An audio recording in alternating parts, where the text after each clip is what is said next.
And join me in the Pledge of Allegiance, please.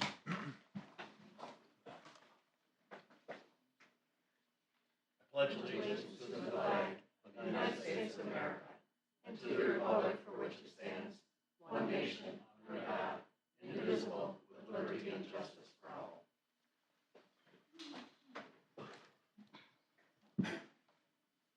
Thank you. Will the clerk call the roll, please? President Weatherston. Here. Trustee Martin. Here. Trustee Pierce. Here. Trustee McManus. Here. Trustee Balch. Here. Trustee Wishaw. Here. Trustee Lambert. Here. Need an approval for the village board meeting minutes from May 5. Can I have a motion and a second, please? I'll make a motion to adopt the minutes from the committee on May 5th. Thank you. I'll second. Thank you, Nance. I have a comment. Yes, go ahead, I please. noticed that Alan Markovitz is listed there as a financial advisor. Is that the capacity that we've retained him in? I wasn't aware that we were hiring him as a financial advisor.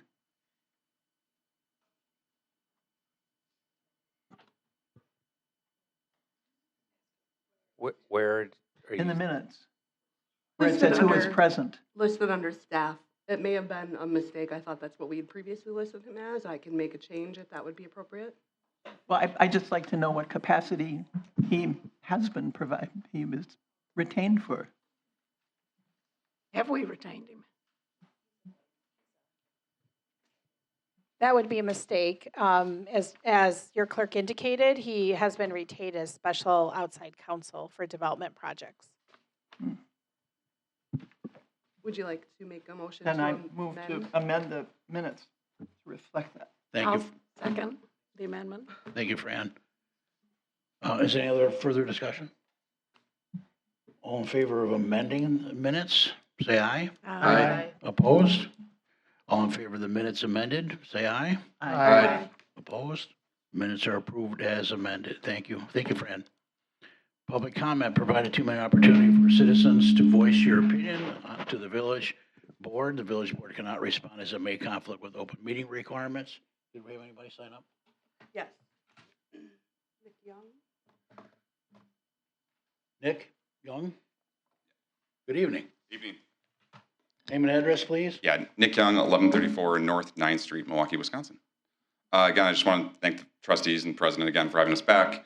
I'm Nick Young, again, Director of Development, one of the partners at F Street, and really just wanted to go over, I know we can't really discuss here and we can discuss later, but if you needed me, but just to go over the project. I know it's been 2 years since we started this project, which is crazy to think it's been 2 years to get to where it is. And as I said, we're excited about the partnership. 130 high-quality units, market rate apartments, and that haven't been delivered in the community in nearly 30 years since a new apartment building has been developed. So, and as mentioned, what we've talked about and what we've done now for the last 6-ish months on knowing the terms and what we're asking for is 100% pay-go as the developers. We're taking 100% of the risk, and this is what we need to move the project forward.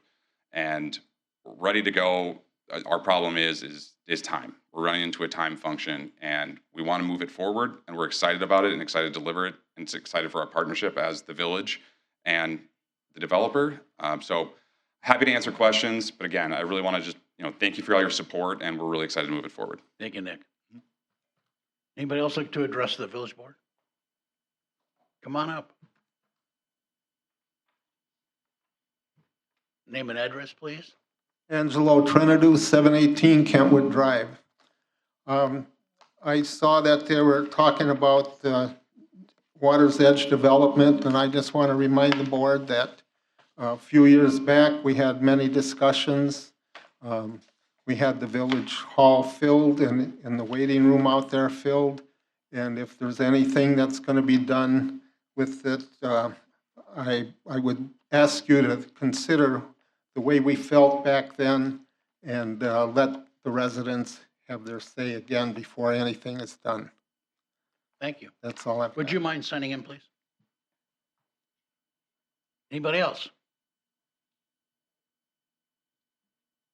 Seeing none, we'll move on to presentations. RCEDC has their mid-year report. Welcome. Thank you. So I appreciate you having me here this evening. I'm Laura Millian, Deputy Director with RCEDC. So this evening, I do want to provide an overview of our activities under our contract so far this year. So it's actually more the first quarter versus mid-year. But I also did want to share just a little bit more about RCEDC and how the village works with us. So you can go ahead and slip to the next slide. Economic development has several different goals, and different communities look at it with different lenses. Oftentimes, it's creating property tax base, job creation and retention created by projects, diversification of industries and tax base, and wealth creation. RCEDC is really focused on those first two, growing the local tax base and job creation and retention. You can move it to the second slide. RCEDC was created in 1983 as a private nonprofit, and our focus has changed over time. As we started out, it was really focused on business attraction and business expansion, but we've added to our core of what we do, including focusing on housing, the need for housing in the community. That was really a 2024. We added additional efforts in that as a result of a housing study that we conducted with Racine County. We've also added entrepreneurship. That was more in 2024. And then in 2017, we added talent attraction. So really our focus in our strategic plan covers 4 areas. So business attraction, so that's new development and businesses coming into the area. As I mentioned, housing is included in there.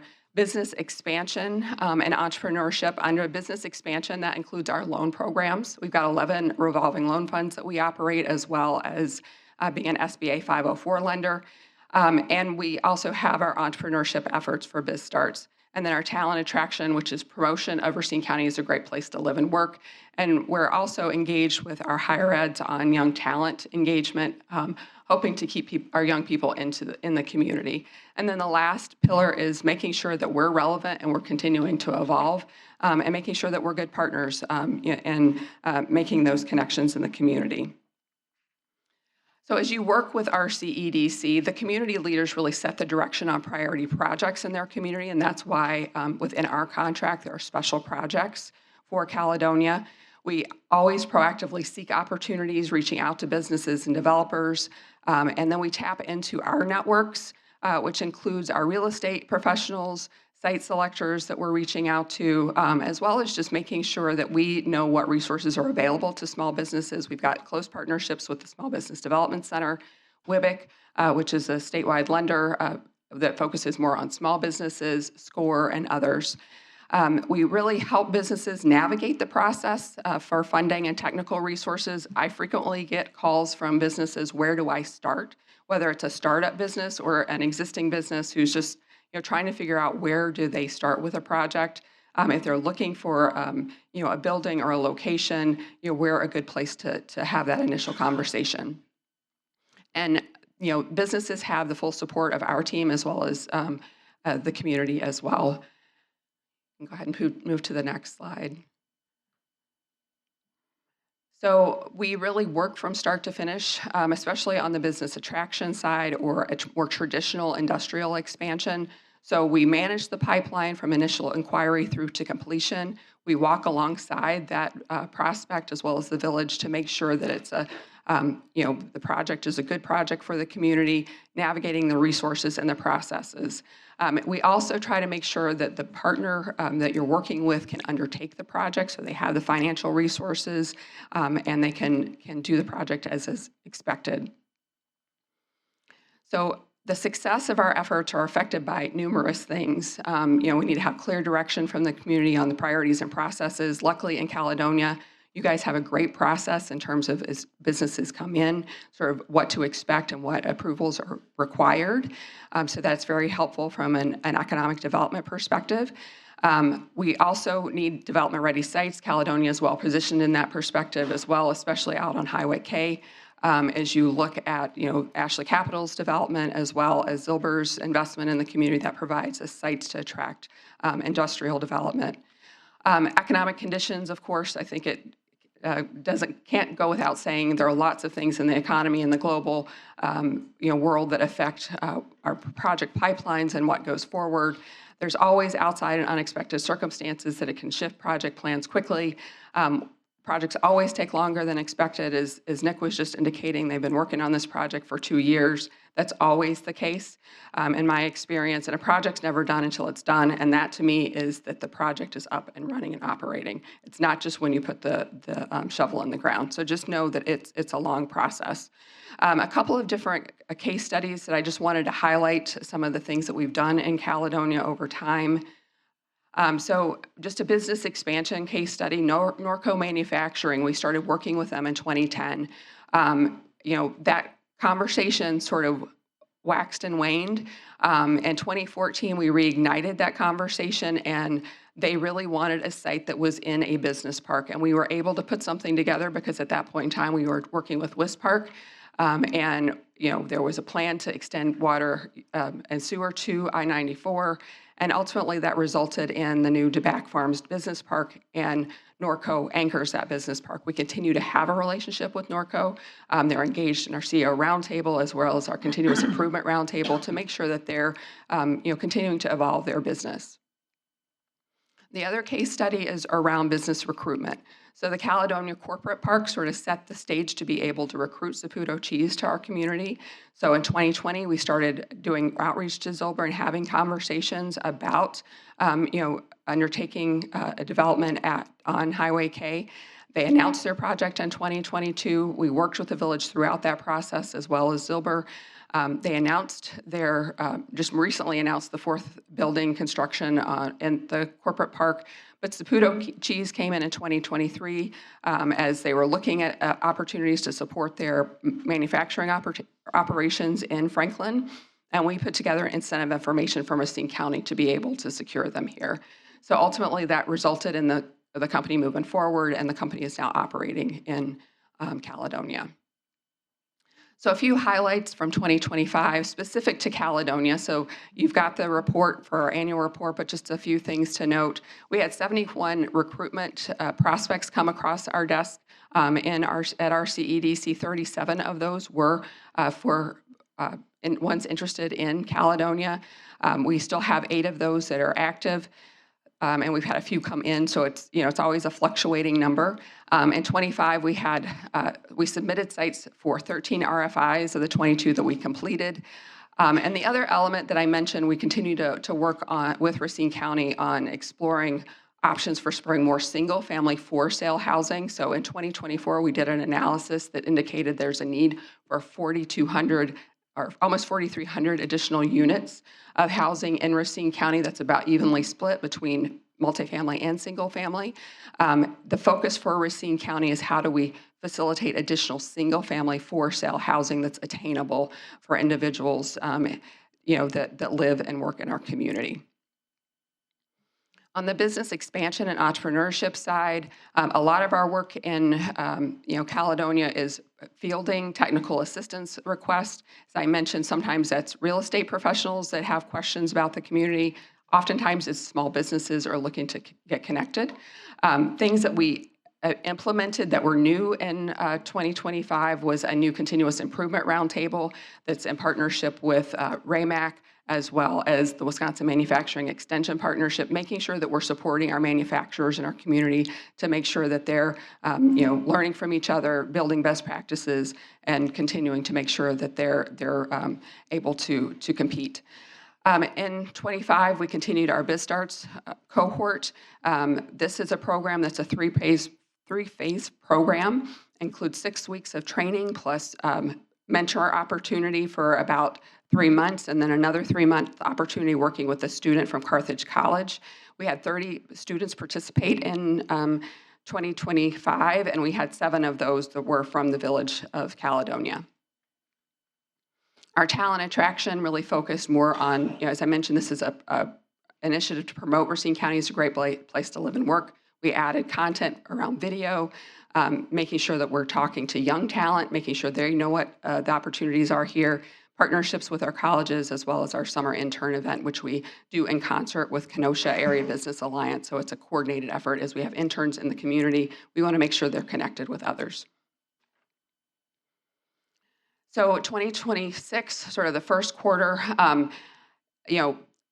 business trends have sort of slowed our activity in terms of new leads on business attraction, but we continue to have 8 interested entities in Caledonia. We hired a new business attraction lead, so we're excited about that. It's an opportunity for us to sort of get re-engaged with some of our existing contacts and build new connections.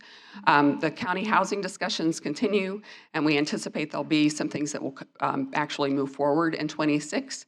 On the business expansion side, there's a lot of loan activity. It's been pretty steady. Even though on the business attraction, people are not looking to build new buildings, our existing businesses are looking to purchase new equipment and make decisions to help move their businesses forward. We've had 7 technical assists in the village, specific to different needs, a lot of connections to partners and resources there.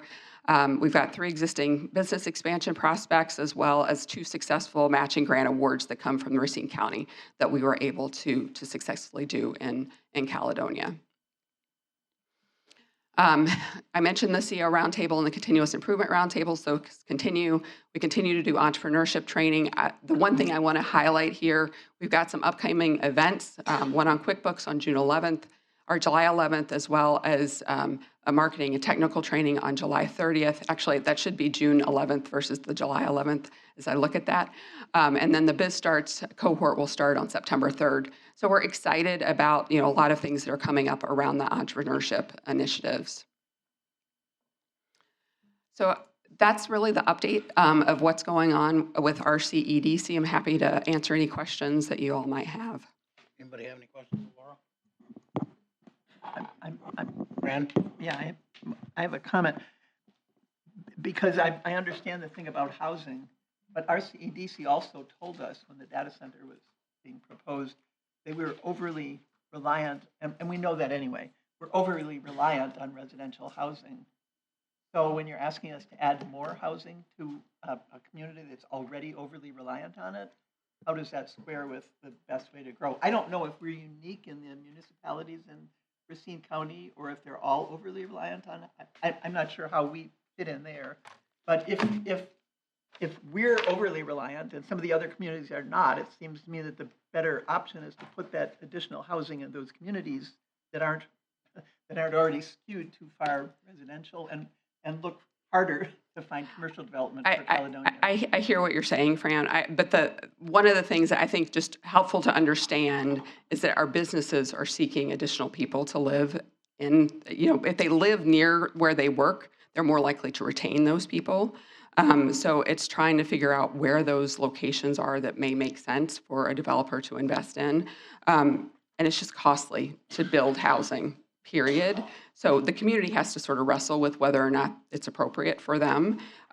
We've identified sites that may work in Caledonia, but the village sort of has to determine if that makes sense for it to move forward. Have you been looking, it has occurred to me recently that the I-94 corridor is the ideal place to put additional high-density housing apartments or whatever. I mean, for one thing, those businesses are out there, and we're already constrained by traffic, and so it would have that advantage as well. So is that anything that you've had interest in? Or I mean, we've certainly put forward, we've certainly identified sites out there that may work. You certainly are seeing in Mount Pleasant, some of that development happening next to the hospital, the Aurora Hospital, but we haven't seen it come farther north quite yet. Part of it is, what makes sense from a, location perspective. There was already more businesses that were located along Highway 20, and that took a while for that to develop, and then it was sort of sparked.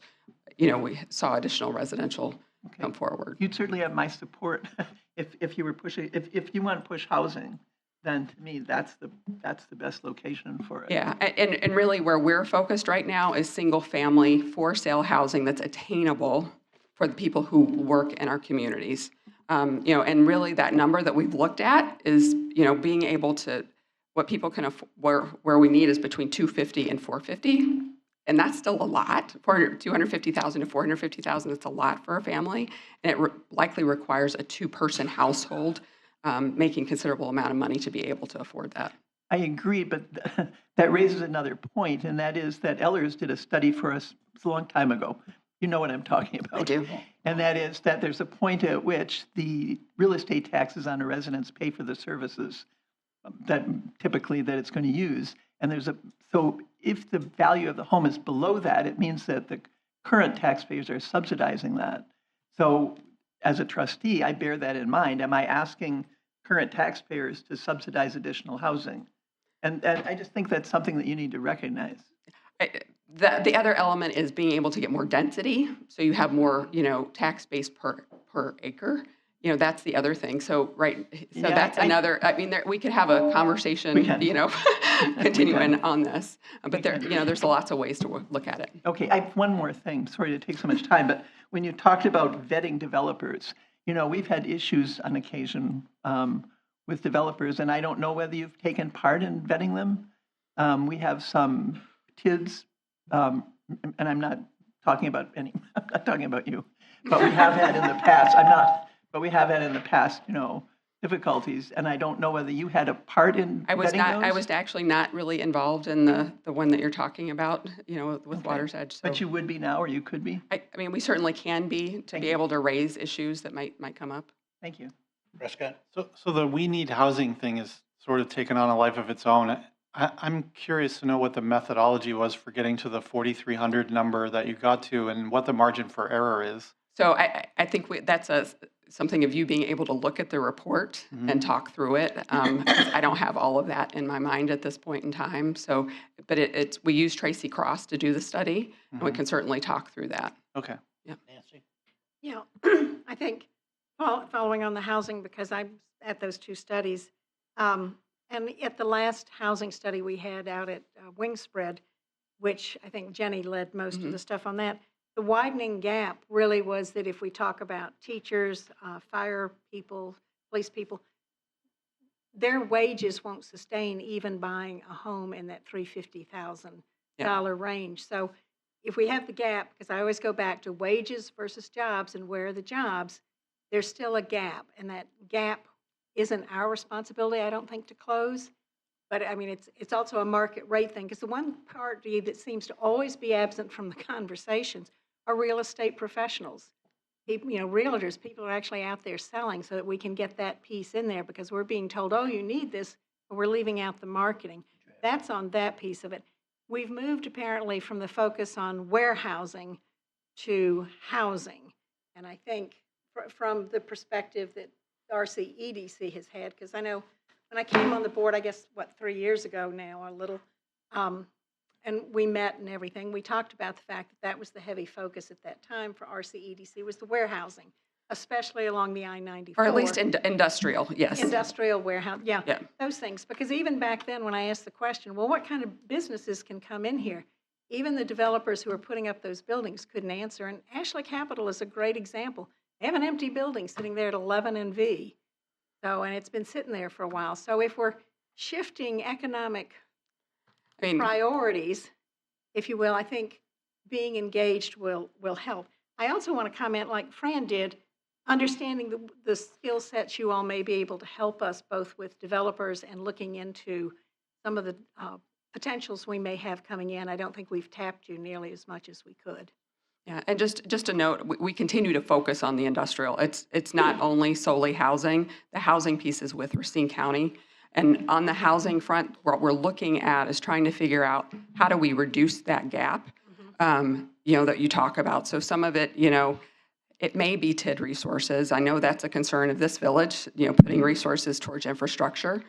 Got that. But is there opportunities to, help the developer reduce their cost at the front end, which could be processes? It could be higher density in instances where it makes sense. It's not across the board. The community has to decide that. And then the other piece is determining, are there programs that can help the home buyer help buy down their cost as well? So that's the reason for looking at what other models are going on, not only in Wisconsin, but in other communities. Thank you. Mm-hmm. Seeing nobody else, thank you, Laura. All right, thank you. Thanks for being here. Thanks, Laura. All right, move on to item 7, ordinances and resolutions. Item A, resolution 2026-053, authorizing the Village of Caledonia to enter into an agreement with the Village of Caledonia firefighters, Local 2740, on the International Association of Firefighters for the 2026-2027 years. Can I have a motion on this item, please? I'll make a motion to adopt Resolution 2026-053. And a second, please? Second. Is there any discussion on this item, on that motion? The only, not a question so much, but a Yeah. comment. We're doing this for 26 and 27, and we're in 26 now. Right. Is there a way for us to get ahead of the game a little bit so we're not always into? Not really. May not be. Oh, wait a minute, there's a whole bunch of hands waving over there. I would say based on the last contract, which ended at 2025, and we didn't ratify until, I don't know, end of September, All right. we are kind of ahead of the game. Okay. I mean, always looking at longer term contracts, but based on restrictions with budgets and what we can predict for the future, this one, where we fell within the parameters of what was outlined as the changes in the contract, we just ended on a 26, 27. So Okay. it gives us roughly 18 months before we have to. Are do here it. again. Yes. Okay, All right. thank you. All right. Seeing no further questions, all in favor say aye. Aye. Opposed? The resolution carries. Resolution 2026-54, approving the explosives and blasting permit renewal for the existing quarry at 1501 3 Mile Road. They are in the audience and went through the committee of the whole and passed on a 7-0 vote. Can I have a motion on this item, please? I'll make a motion to approve resolution number 2026-054. Thank you, Nancy. Can I have a second, please? Second.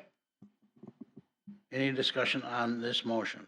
I have a couple of questions. Yes, go ahead. Since I've not been through this drill before, under what conditions would we not renew this? We've given them a special use permit. Is it just something where if they meet the ordinance, we keep going? Or can we on a whim just say, no, thanks, we don't want you to do this anymore? We can always say no, but it won't go over very well. And the Well, quarry's been there over 100 years. So, Yeah. yeah, you're right. We just pass this through almost all the time. As long as they're being good As neighbors. long as they're being good and- neighbors, yep. And following ordinance and Yeah, so on and so forth. Exactly. And I might be able to help with a little historical background, because the first year that I was on the board was when the quarry expansion came up, and I was opposed to it, as was Jay Benkowski. But it passed.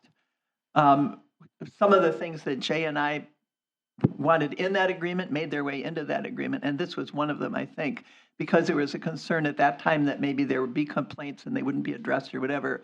And I think that's the reason that we have this every 2-year reapproval. And I will say that they've been very good corporate citizens, so I don't have any objection to that, but I think that's why we have the every 2-year approval. I think that's how it made its way into that agreement. And Prescott, you should know that if you ask nicely, they'll let you actually hit the plunger for them. They didn't let me do that. Or drive you through the tunnel. I prefer to create other kinds of damage. Oh, okay, all right. So any further discussion? No, they're excellent. All in favor, say aye. Aye. Opposed? That resolution carries. Thank you. Thank you, gentlemen, for being here. Resolution 2026-55, approving a conditional use permit extension for a non-metallic mining permit renewal to allow for the further development of an existing limestone quarry, including earth moving, blasting, crushing, sorting, sizing, stockpiling, transportation, reclamation, as well as those activities permitted with the village ordinance entitled Regulation of the Existing Quarry at 1501 3 Mile Road, Section 28 and 29. Village of Caledonia, seeing this is Payne and Dolan. Can I have a motion on this item too? This also went to the planning commission on a 7-0 vote. I'll make a motion to approve resolution 2026-055. Thank you, Nancy. Can I have a second? Second, Was that Fran? yes, it is. Sorry, I gotta look up more often. Is there any discussion on this item, on this motion? Seeing none, all in favor say aye. Aye. Opposed? Resolution carries. Resolution 2026-56, approving a temporary use for a 30 by 60 canopy tent for the sale of fireworks and an 8 by 40 storage container for fireworks storage from June 18th through July 5, 2026, located at 5111 Douglas Avenue, Village of Caledonia. Dustin Hine, applicant, Green Tree Station LLC is the owner. This also went through the planning commission with a 7-0 vote. Can I have a motion on this item, please? I'll make a Motion that we adopt resolution 2026-056. Mike, now a second. Second, I'm sorry, was that Fran? yeah, it is. I gotta get my ears fixed, I think. Any discussion on this motion? Seeing none, all in favor say aye. Aye. Opposed? Resolution carries. Resolution 2026-57, approving a building site and operations plan for the renovation of a 10,362 square foot commercial building to be utilized as a truck trailer repair business located at 1443 27th Street in the Village of Raymond under the cooperative boundary agreement dated November 12th, 2009 between the Village of Caledonia and Raymond. This also went through the planning commission with a 7-0 vote. Can I have a motion on this item, please? Make a motion to adopt resolution 2026-057. Thank you, Mike. I have a second. Second. Was that Prescott? Yes, it was. Wow, okay, thank you. Good guess. You're getting in there. All right. Any discussion on this motion? Is it spectacular? It's spectacular. It is Definitely spectacular, yes. All in favor, say aye. Aye. Opposed? The resolution carries. Resolution 2026-58, approving a building, site, and operations plan for the construction of 3 rustic cabins within the existing campground of Cliffside Park, located at 7320 Mickna Road, Village, Caledonia, and Haas applicant, Racine County. Racine County is the owner. Can I have a motion on this item, please? I'll make a motion to adopt resolution 2026-058. And a second. Second. Tom? Mr. Wishaw. Okay, I had some concerns about this one, building 3 cabins at Cliffside Park. My concern was the potential for negative impact on Jellystone. I think Jellystone is what our focus should be. I understand it probably is a different clientele that goes to Jellystone versus Cliffside Park. But there still, to me, is some potential for cannibalizing some of Jellystone's business, which I don't want to do. They've been a fantastic addition to Caledonia, and I was been around long enough to remember when Randy Isaacson came to us at the Utility Commission requesting additional sewer capacity so they could do some of the things they're doing out there now.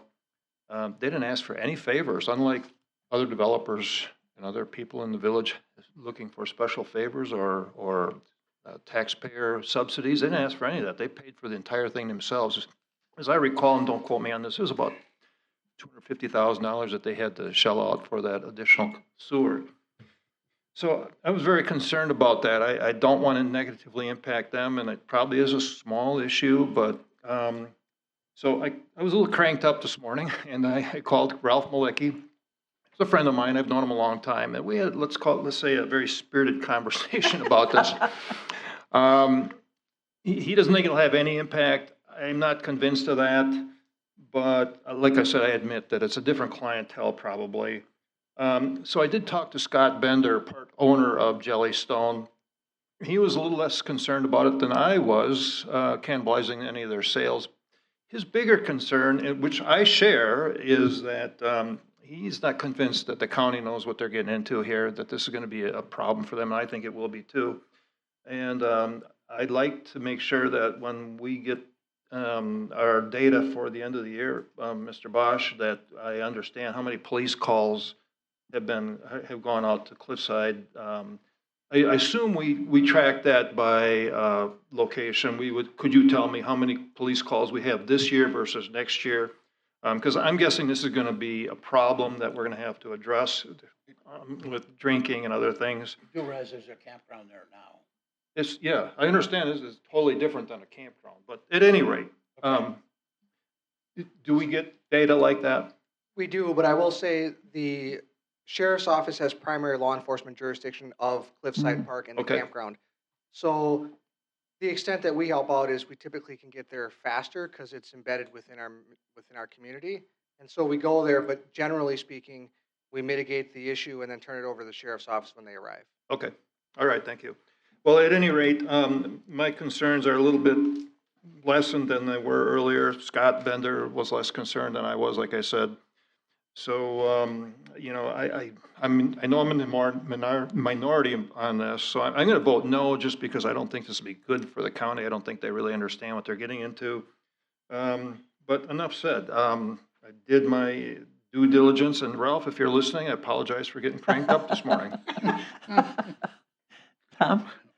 I actually went out there and I met with Ben Haas with the Parks, I Yeah. forget his title, Parks Director. Right. And Renee Mikta, to look at the site. Part of the concern of one of the neighbors was that some wildflowers, some rarish wildflowers would be disturbed, and we've sort of addressed that. But a part of my concern is that I asked them what they were doing. There's no plumbing in these cabins. And so I asked them where the nearest bathrooms were. It's down, I don't know how to measure it, but it looked to me like about twice the distance from here to that wall with woods on either side. My concern is that if families are there with little kids, that's not going to be sanitary. They're going to be pooping in the woods, I think, probably. I mean, so if they're going to put the cabins there, I really think that we need to somehow, or somebody needs to be sure that there's adequate plumbing, whether it's a porta potty or what. I talked about that with him. And I thought maybe there was some reluctance to have a porta potty, but I really think you can't just put cabins there and have the bathroom that far away on a dark night, because I don't think people are going to walk that path. Want to say something? Yes, Holly? I don't think this is a bad idea at all. Milwaukee County has been doing this for decades. They have cabins without, I stayed them as a Girl Scout, and we walked outside and went to the bathroom. Yogi Bear, it's a fantastic business, and we frequent there. We go to the beach, but their campgrounds are booked up like 6 to 8 months in advance. So I don't, and the price point is much different. But I think the no bathroom thing is no different than going to a or any campground anywhere in the state of Wisconsin to go camping and then walk with your flashlight and your mom and your dad to the bathroom to use the shower in the bathroom. So this has my support. I think the 3 cabins will be managed and will mimic Milwaukee County and their parks. So, All right. One last comment, Tom. Holly, I believe I did say that it has a different yes. client. No, I know you did, but I get your concern, but I think I would share Yogi's owner's opinion. Okay. Mr. President, may I address just a couple comments? Yes, ma'am. Just a reminder to the board that this is a land use decision. So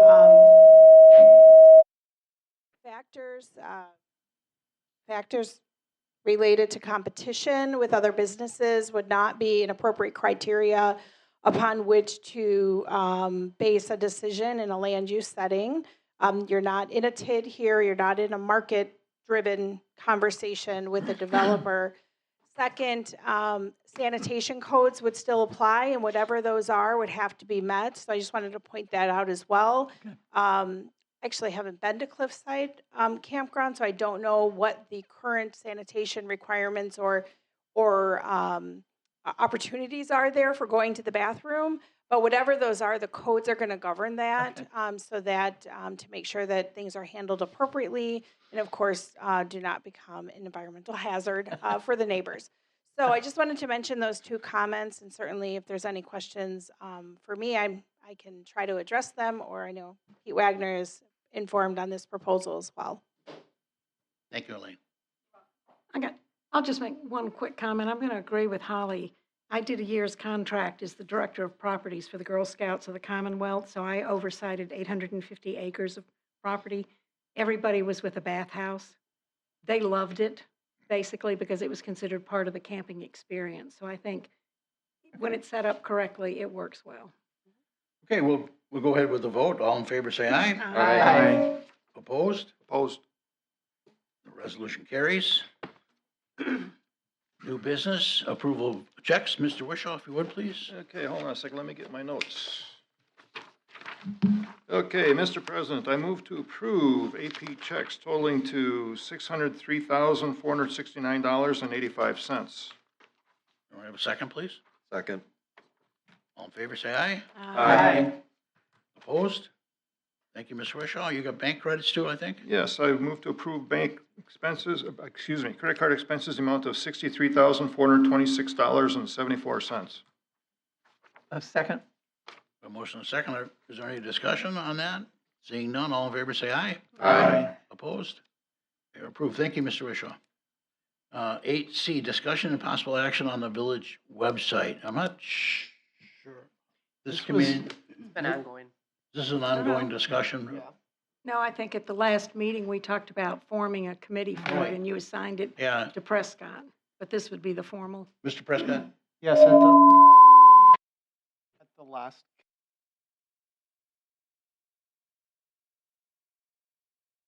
Okay. Maybe you were going to assign it to me Yes. since I opened my big fat mouth. And I was happy to take it on. So All I right. think this is just a making that Formalizing official. that idea. Yes, Is that what you yes. think? Okay. So should I make a motion?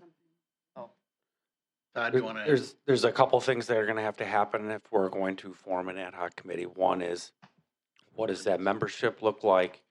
And what is the scope of what you're trying to accomplish? So as a group right now, if you're going to create this committee, you should be identifying what the scope is of the ad hoc committee, where is their focus, and what does the committee structure look like? Is that something you could I work would on be, for us? I would be happy to work on that and bring it back at the next meeting. Yeah. Very good. Thank so you. Make a, Yeah, make a motion to lay it over or with Can't we make a membership and motion? scope? Yep. You would need to pass a motion to postpone it to a specific date with a direction to the new committee chair for the ad hoc committee to bring back the scope and Prescott, what date are you looking for? The next Next meeting. meeting? Yeah. Okay. Which is June. scope, objective, and makeup of the committee. Okay, so I'll make a motion to lay this over to our next meeting on June 2nd for trustee to come back with a membership and scope of authority or scope of Work. Scope of work needed for this committee. All in favor, say aye. Aye. Opposed? Okay, thank you. Thank you, everybody. So at this time, the village will go into a closed session pursuant to S 19851E, Wisconsin statutes, deliberating and negotiating the purchasing of public properties, investigating in public funds, or conducting other specific business whenever competitive or bargaining reasons are required. I'll do it. Specifically, redevelopment proposals of Primers of Water's Edge Development and parcels located at 5915 and 5919, 5945 Erie Street, located within the tax incremental district number 5, and 2, development agreement with F Street Caledonia LLC for the multifamily development at southeastern corner of North Green Bay Road and 4 Mile Road, parcels number 1040423. 300011010, negotiating strategy in regard to adjacent proposed single-family development on parcel number 104042330011020, both located in tax incremental district number 6, negotiation points and impacts on other developments in the district. Yep. Trustee Balch? Yes. Trustee Lambert? Yes. Trustee Martin? Yes. Trustee McManus? Yes. Trustee Pierce? Yes. Trustee Wishaw? Yes. We are enclosed.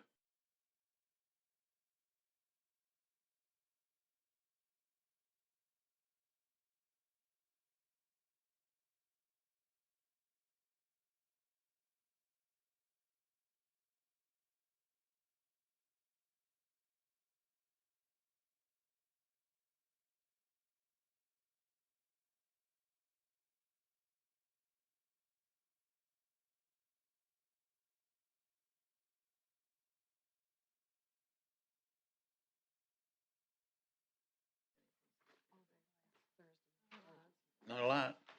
Make a motion to kill it. I make a motion to table it. Which Read the item? agenda item yet. No. Yeah, we need to read it in. The recording. Whatever new thing they come up with this week. Wanna read the item?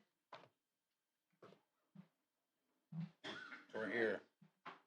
I'm gonna, I have to go. I can't. All right, sit still for a minute.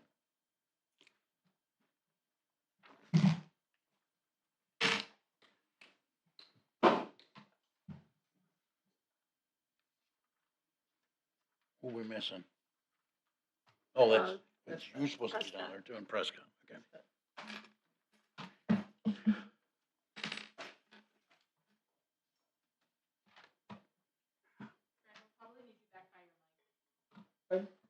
Go back Oh. Yeah.